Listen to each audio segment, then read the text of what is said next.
Welcome to episode 3. No, this is the bonus episode for this week. A bonus episode. Yeah. So, a quick update. The way Alex and I are now doing it is we decided we're going to do 2 episodes a week. We were going to do one longer episode and one shorter episode, just because 2 long episodes is a bit too much for the moment. Long. Yeah, it's too long. Yeah, too long to hear our own voices. What are we doing today? Today we are breaking down, recapping round 1 of the MAVSL, the Australian Volleyball Super League. Just giving that a little bit of a coverage over the games because we got to see the start of the season, see how the teams showed up for round 1. And we're fairly involved with the MAVSL.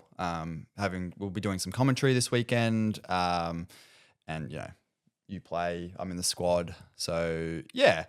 Round 1, it was interesting. It was explosive. We didn't get to watch all the games just because we had a fairly busy weekend with our own presentation night and such. But the ones that we did watch, we'll cover. We'll talk about the results. We'll talk about the power plays. We'll talk about where the ladder is currently sitting. I haven't posted a ladder, but we've done our own sort of math to the most part. A couple of potential disclaimers and critiques that we have immediately is that there's not a lot of stats not a lot of stats available to us. We were planning to potentially do our own, but we would just end up being really busy this weekend. But that is one of our critiques of it is a new league, so we understand that that's not something they would want to focus on immediately. But in future, hopefully, maybe the right people can hear our feedback. Stats, I think, is a big thing that we would like to see. We want to step up and follow that. So we've done a little bit of tracking of how teams use their power play and how effective that was. But it's always nice as well to see how effective teams were on serve, on side out, which we don't really have this week other than the eye test from watching. And hopefully a lot of you watched some games as well. So you'll have your own opinions. We've seen some people share theirs on what went wrong, what happened, as well as in the coverage on SBS, being able to see coach interviews, player interviews post-game. So you get that instant feedback of what people thought was happening on court.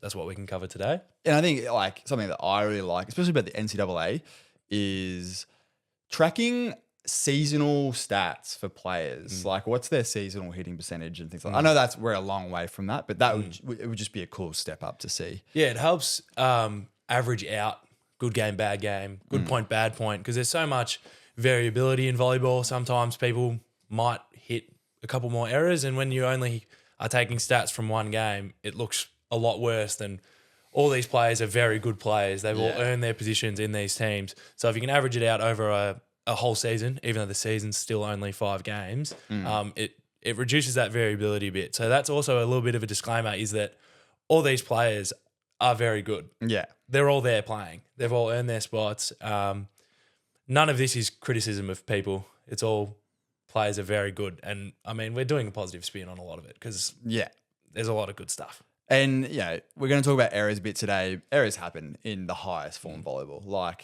That was the first thing I realized when I stopped watching highlight reels on YouTube and I actually watched full international games. You go, there's actually a lot of errors in this. Yeah, I say to my juniors, don't watch highlights. Don't watch highlights. Watch the whole game. Volleyball is a game of errors. It tells a true story and representation of the game and how it flows and how it peaks and dips and all that sort of thing. Yeah. So just a quick disclaimer on we are going to talk about these things.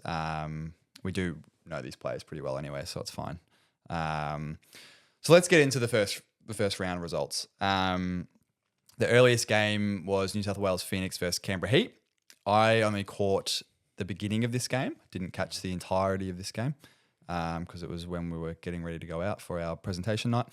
You didn't get to catch this game. Yeah, I just caught the start as well while I was getting ready. So it looked pretty good. This one was live on the YouTube. On the Oz Volley YouTube. Yeah. So slightly different broadcast setup, but it was still very, very good to see. Yeah, it's good to see all these games being broadcast.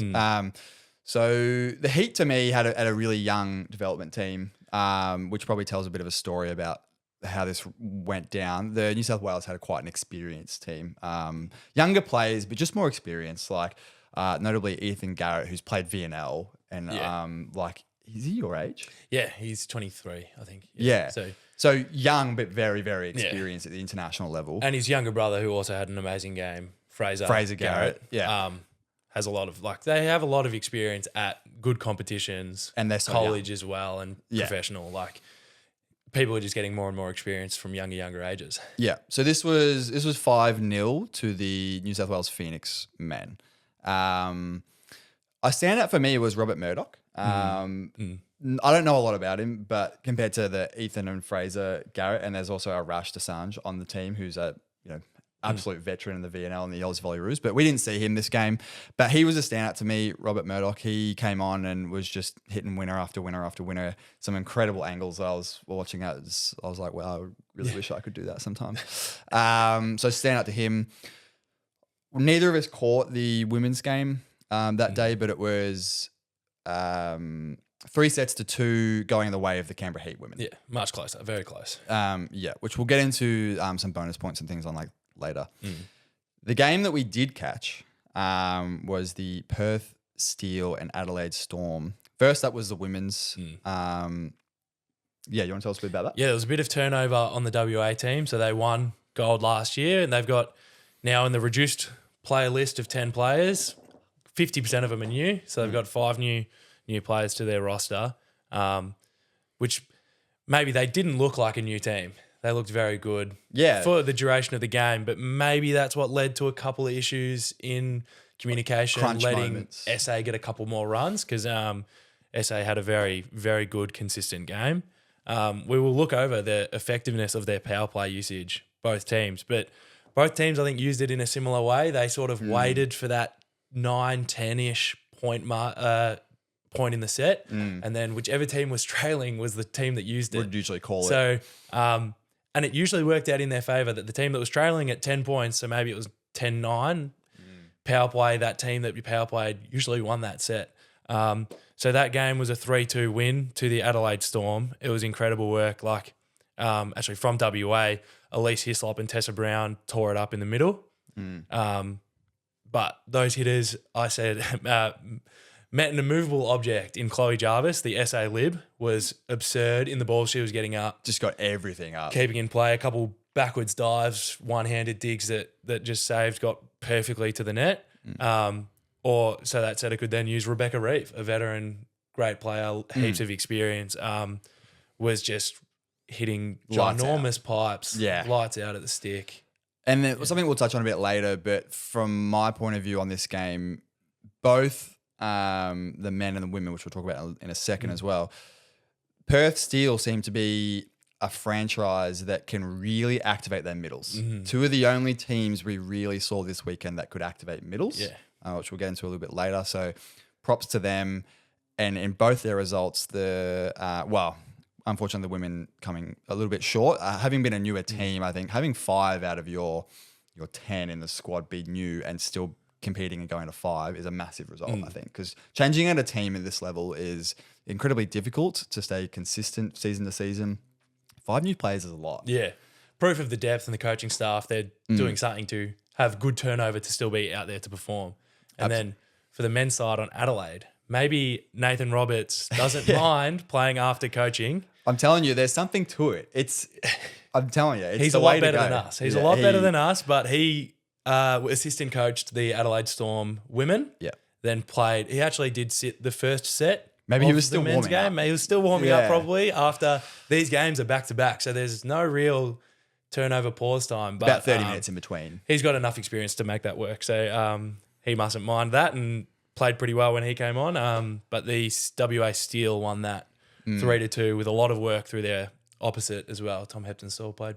Who is solid, he's an absolute weapon on the right side.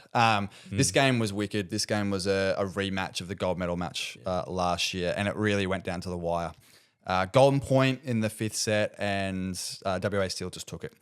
The biggest difference for me this game was only the fact that the WA Steel seemed like they could engage their middles more than the Storm. That was to me the deciding factor. It was pretty even blow for blow for the most of this match. But moving on, Melbourne Vipers versus the Queensland Pirates. The men were up first. Do you want to talk about this? Yeah, the Pirates won 3-2. Yeah, bit of a stinger for us as we are Vipers fans and players. Well, player. So, want to support that squad. It just was an unlucky game, but it was so tight. Also a golden point fifth set. It was a golden decider. point. Yeah. So those two men's games were both decided down to the wire. By Mitch Tully actually won 2 golden points in this game. I think he won the third set. With an ace. Yeah. Oh, was it an ace in the third set? It was an ace in the fifth set too. So maybe they were both serves. Maybe they were both aces. They were both aces. He was doing some really good work for Queensland.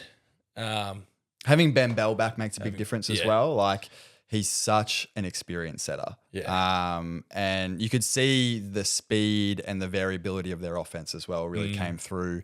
Again, a fairly new team. Some of these players have played, but potentially not together. I did make the comment. So I did make the observation that a lot of these players play together in their club's team for the QT team that took out the premiership in Queensland this year. So they have a great connection at the stick. They were really dominating. Like Brad Sting was playing amazing, hitting around through a usually pretty good block from the Vipers, but he was so efficient. Very dynamic. Very, very dynamic. Because maybe Vipers will be a little disappointed, but Queensland had sort of a similar thing. Maybe it's contagious. The middles weren't really getting activated by the setters. On both sides. Could be service pressure was quite heavy from both these teams. Both teams serving the skin off the ball in this match. Got to give a shout out to Scott Johnson.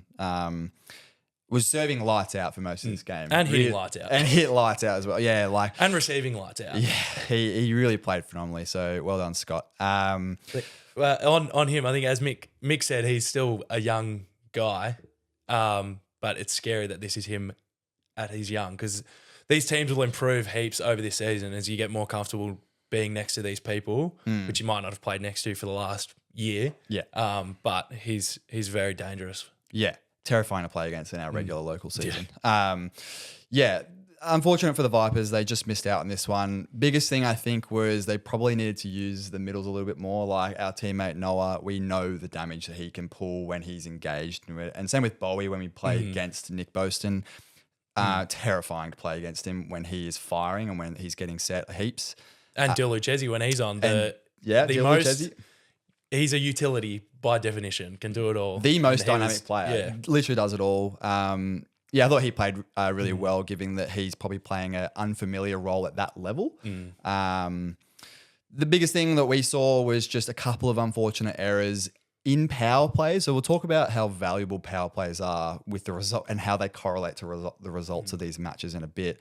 But there are two, a missed serve on a power play and a missed pipe. I know, like as we said earlier, the errors just happen sometimes. But a couple of crucial points maybe cost them in this particular match.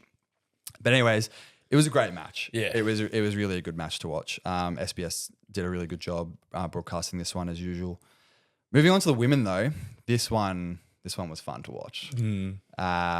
Both teams serving the skin off the ball yet again. Like this is just two heavyweight teams, both men and women's, that just serve the ball as hard as they can. Eliza Carly-Hines though, again, going back to the stats, I don't know how many, but we were watching it and it was more than 10, and I dare say it's probably more than 15 aces. Yeah. And straight aces too. She can serve the ball very, very hard. I would hate to try and receive that ball. So she was phenomenal for the Vipers. What else could you tell us about this game? Yeah, it was just so close and strong, like the defensive work rate on both sides to really keep this game. Points going so long. In a faster format, the rallies were long. The rallies were long and tight, and teams were really putting their all into it. And opening round of the season, like that's what you want to see. And exciting. It's really good to see. Like this game was actually decided in that fourth set. Yeah. Vipers winning 3-1, but then that fifth set still happens and Queensland they bounced back. Yeah, Queensland earns that bonus point for the two bonus points for winning the extra set. Yeah. So those points really matter because like on the ladder it'll be 6 points to 5 or Instead of 8 points to 2. So like it really is valuable to win that last set. So well done for the Pirates for losing the match, but coming back in that fifth set and bouncing back and getting the better of the Vipers. Yeah. For me, this was legitimately out of these two teams, because they were both serving the skin off the ball. Again, another game where the middles potentially were underutilized. It was who could play better out of system. And for this match, it was the Vipers. Also, it really helps that Eliza Carly-Hines could just go and get more than 10 points from the baseline. That is incredible. So that was the first round. That was the results. That was the game recaps.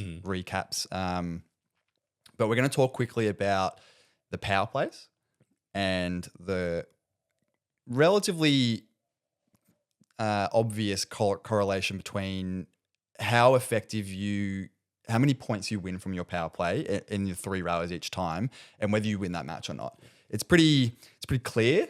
There's a couple of interesting results here as well, but for the most part, it was if you won more power play rallies than your opponent, you probably won the match. That was the thing. But do you want to read these off? Yeah, so it puts an extra 9 points in play that you can win. So as we said, like a couple of teams used it from behind to get back ahead.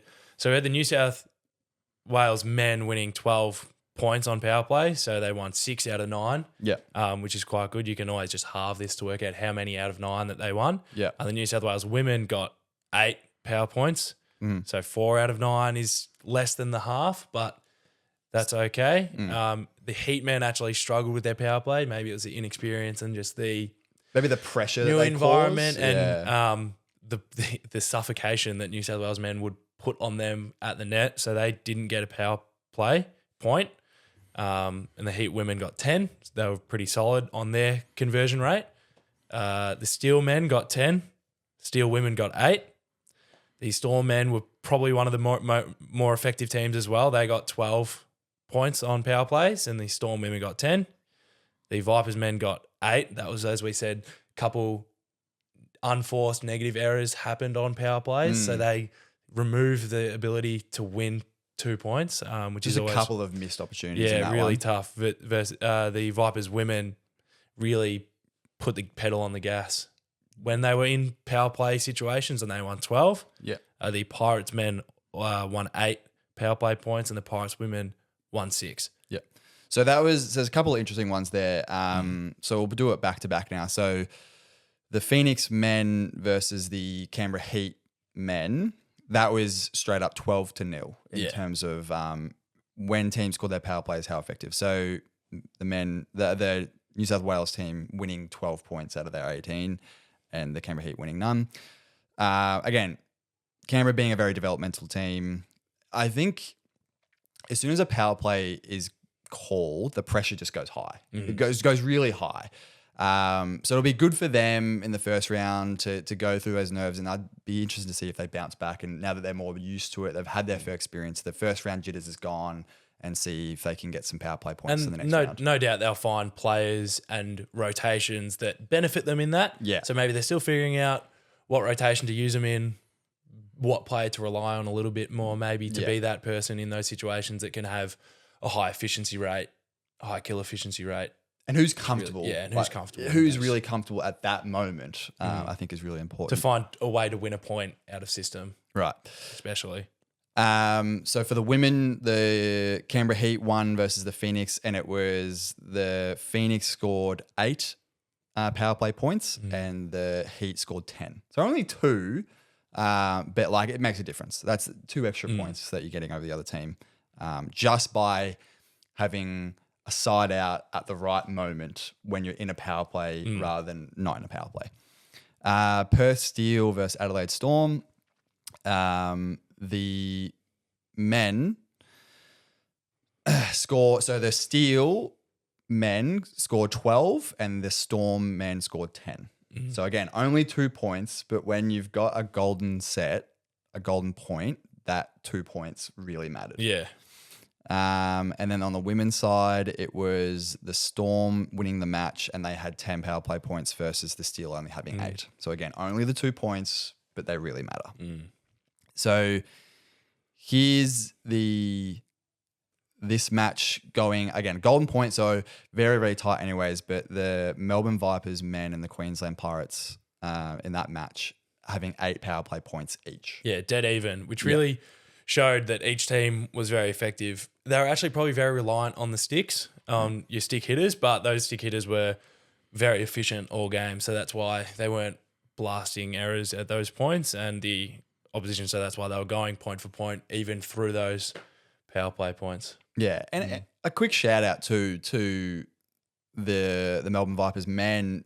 There was a particular couple of rotations where they were really stuck, and Queensland would call a power play, which is when the Vipers setter Damien Whitburn, who's not a particularly big setter, 6'1", but he's up against Mitch Tully, who's 6'10". That's a pretty unfair advantage. Yeah, big disparity there. But really good thinking and quick adaptability by the Melbourne Vipers to flip the court, having the setter set from position 4 and your pass hitter go out to position 2. Don't see it super often. It can cause issues, which occasionally it did later on in the match. But it was good to think on your feet like that. When there's no timeouts or anything like that, it's good that the team either got the information from the coach or they just did it themselves. I reckon they definitely stopped a few more power play points coming in just by doing that flip of the court. So quick shout out for them for being quick thinking on their feet in that specific situation that I saw. And then on the women's side, this one was pretty favourable towards the Vipers. They scored 12 power play points, whereas the Queensland Pirates only scored 6. And that was mostly on Carly Hines' serve, which if she's serving, I'm probably calling a power play every single time. I think she's one of those. I think when we talked about our preview for the season, we sometimes said if you call a power play on a strong server, they might ease off. That won't work against them. If you're calling it against Carly Hines. I do believe there was a time where Queensland did call a power play on her serve and she just rocketed 2 aces and I felt really bad for them. What a way to just negate that power play completely. Any takeaways from that information? Yeah, just like the sheer value of these power play points. Other sports have them. So, I mean, viewers at home that are new to it can treat it like essentially a 3-point versus a 2-point in the NBA. Like it just really... It swings the game. Just gets you that extra value to change momentum and kill leads. No one really used them to expand leads. A few did. Vipers got those leads from it. Yeah, Carl Lim called one. Yeah, Carl Lim used them very well. Yeah. But it's just like the way that it can flip and end sets and give you that momentum shift going in. Because into the end of a set, just because their sets are so much shorter, any point really carries that little bit more weight. Yeah. So it's very good and lovely to see it. And it probably expands and increases the level to match what we see at international standards, like that pressure. Because did you see any trends? We were looking out for some stuff. Maybe setting from 6 is a newer thing that's come through that almost everyone's doing now. I saw a couple. We're running out of time slightly, but I'll briefly touch on. There was one move that the Melbourne Vipers did, which I see a lot of international women's teams do, which is when you're in that rotation 1, so setters in 1, pass hitters in 2. Middle runs the slide and the pass hitter runs a meter ball inside. It's very hard to track, very hard to block if done right. They ran it twice. One time the pass wasn't quite there, so it wasn't super well executed. And then the second time I think they nailed it and they won the point instantly. That was one, and I see almost every women's team run that. And if they don't run that, they run this interesting flip where the pass hitter actually passes from 6 and they run to the left side. The opposite has to run all the way around. It's an interesting way to avoid your opposite from hitting on the left side. Something we'll dive deep into in Some a future opposites episode. don't like hitting from left side, speaking from personal experience. Yeah, only you, I reckon. But it's an interesting one. And then the other one, obviously, on the women's side, we don't really see it simply because in international women's volleyball, they tend to run high ball pipe as a release option pretty regularly. So you don't see this option super much in the women's side. But in the men's side, they don't run high ball pipe, which means that occasionally you'll see, well, actually not occasionally, almost every team right now is running 6 takes the second ball as opposed to the libero because they can hit the pipe on 2. I saw every single men's team in the AVSL running that this weekend, except for occasionally the SA team. Their libero was quite competent and he would just take everything. But that also may be because the passing wasn't quite there to run the 2-ball pipe anyways.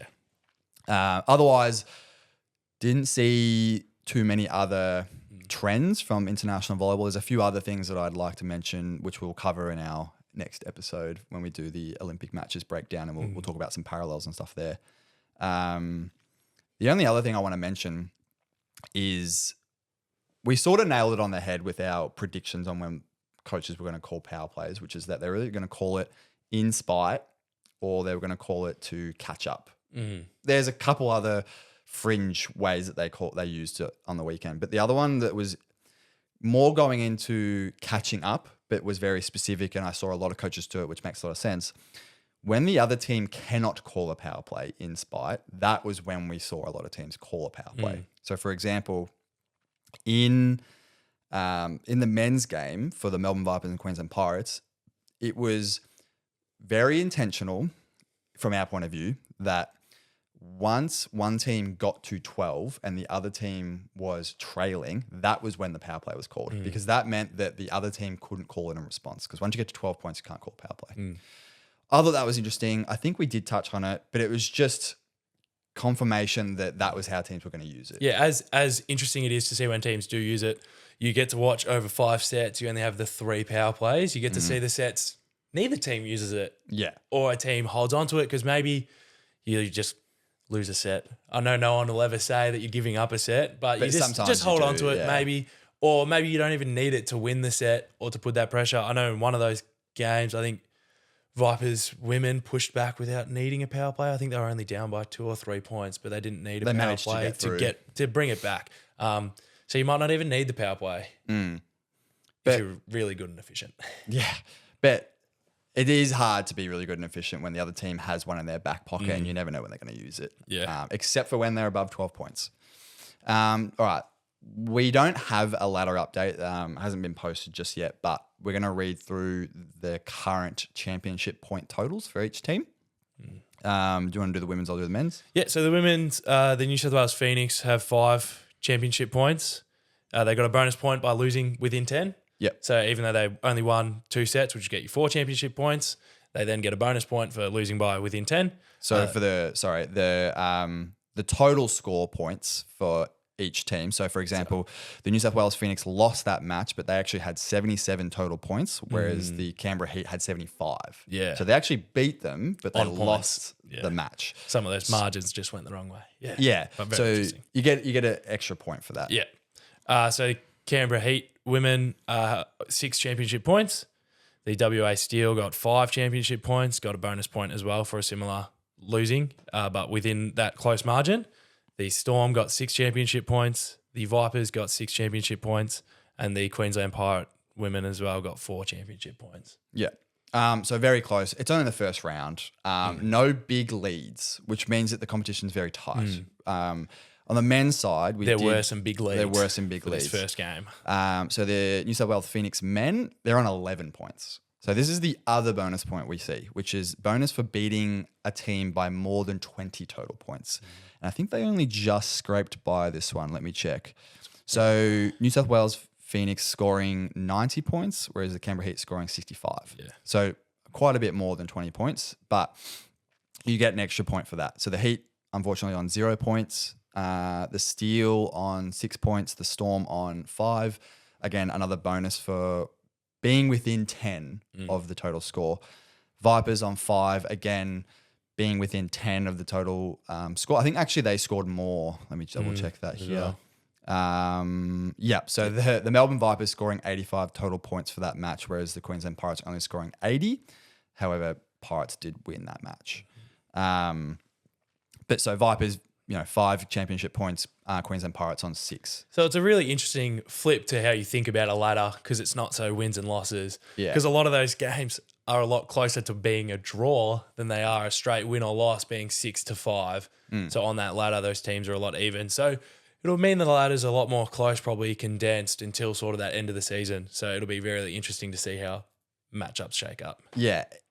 I think teams are going to be rewarded for being consistent. Yeah. So, for example, obviously we know the Canberra Heat is a very developmental squad this year.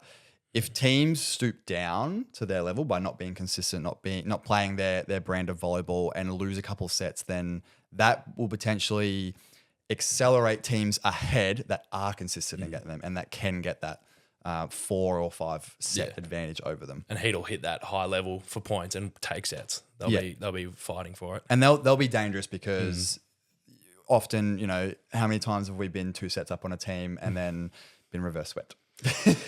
No, we're a 5-set team. We always get it done in that 5th set, except for grand finals. Let's not talk about it. All right, we got some predictions. It's rough doing predictions first round because you got first round jitters. Teams look good, but they're just going to get better. Yeah, it's just we really don't know, but we're going to take a guess anyways. Yeah, still some big players missing here and there. It's true. WA was missing their opposite. She didn't play. Yep. SA was missing a couple players that didn't play on the men's side as well. Queensland Pirates were missing Emma Burton. Yeah. Vipers were missing Gemma Stokes. Yeah. So a few big changes and stuff. So teams will get better. They'll figure it out. Over the season, these games will get higher and higher quality. Yep. My predictions, very fluid. Maybe they'll change. Maybe no changing. They're wrong. They won't change. So they're locked in, but they'll definitely be wrong. Almost definitely. Hopefully not. But on the men's side, I'm predicting the gold medal match will be what we just saw with improved quality. Queensland versus Vipers for the gold medal match. Truthfully, I don't know how much more quality you can get other than maybe a couple of plays here and there. That was but that's what it'll come down to. Yeah. At this quality and this level, and I have to support the boys as well. Put them up there. I think they've got it. Even though they lost on this weekend, but they will definitely be up there. And then the bronze for the men, I have the Adelaide Storm versus the WA Steel being my bronze medal match, which was the gold medal match last year. You flip them. So I'm flipping them. I'm saying that they're not going to get back to the gold medal match. Both Big of them. upset. So that's a bit of equality there, because rather than just saying one of them won't make the gold medal match, I'll just say, neither of them will. Who are your gold and bronze for the men's side? I'm going to get some heat for this. I know it, but that's all right. The gold medal match, I think it's going to be the Storm versus the Queensland Pirates because there were 2 players missing from the Adelaide Storm that I think will be very influential moving forward. So that's Will Mercer, who used to be a Pirate, and he was very, very good. Also missing Harry Peacock. So he's the setter. He's a very experienced setter. He's an ex-volleyroo. If they play the rest of the season and if they're in the team all the way through the finals, I think they're a big finals contender. Queensland Pirates looked really good, and they're a franchise that knows how to get to a gold medal match. They have a lot of gold medals under their belt, and I think I think they had a developmental year last year, and I think they're back this year. Bronze medal match, Vipers and Steel. Steel having Tom Heptonstall and mostly the same players from last year. I think they're definitely in that Final Four, without a doubt. Yeah. Maybe New South Wales will do a bit of a surprise. They have some good experience there as well. They have Arash Desange. Arash Desange has been in the national team. It's true. He's a very aggressive setter. You can certainly go and score some points, so he'll be really handy. Could sneak in, but that's what I've got at the moment. Who are your picks for the women? I got Vipers in Queensland. I think we're going to see a rematch of the match we just saw. Yeah. That was a real heater of a match, and there's some big hitters in both teams. It was just about who could receive the ball and who could hold off the other team's servers. And on the weekend, Vipers won, but I think Queensland will bounce back pretty well. And then in the bronze, I've got WA and SA. So all 4 of these teams were in the finals last year, I believe. So I think it's fairly similar. Vipers just look really good on the sticks at the moment. Oh, we haven't mentioned Katie Tipping, current volleyroo, just had a phenomenal volleyroo season. Probably should have mentioned her a bunch. Yeah, she played phenomenally. If you listen to the commentators of these games, you'll hear some names a lot. That's one of them. Yeah. Something that we didn't mention, again, I'd love to see the stat sheet of this. I think she was all-time leading blocker for this match. I reckon she would have had like 4 or 5. And when the sets are shorter, 4 or 5 blocks, that's a block a set. That's massive. Who have you got for the women? So for the women's side, maybe I would pick the same as you, but I'm changing it up, for the sake of a little bit of competition. But I think it'll be Vipers as well. They just look so strong on attack. Yeah. And maybe I'm picking a team based on just the sheer defensive efforts I saw as well, and just how efficient, crisp and clean they were. I'm picking Adelaide Storm on the women's side. They just looked very good, very solid as a team, as a unit. And I think they will keep improving. I mean, they won, but they will keep improving and finding more and more attack. And then for the bronze, I've got WA versus Queensland. Yeah. The women's side is very close, and it's very hard to see how that's going to shape up after one round.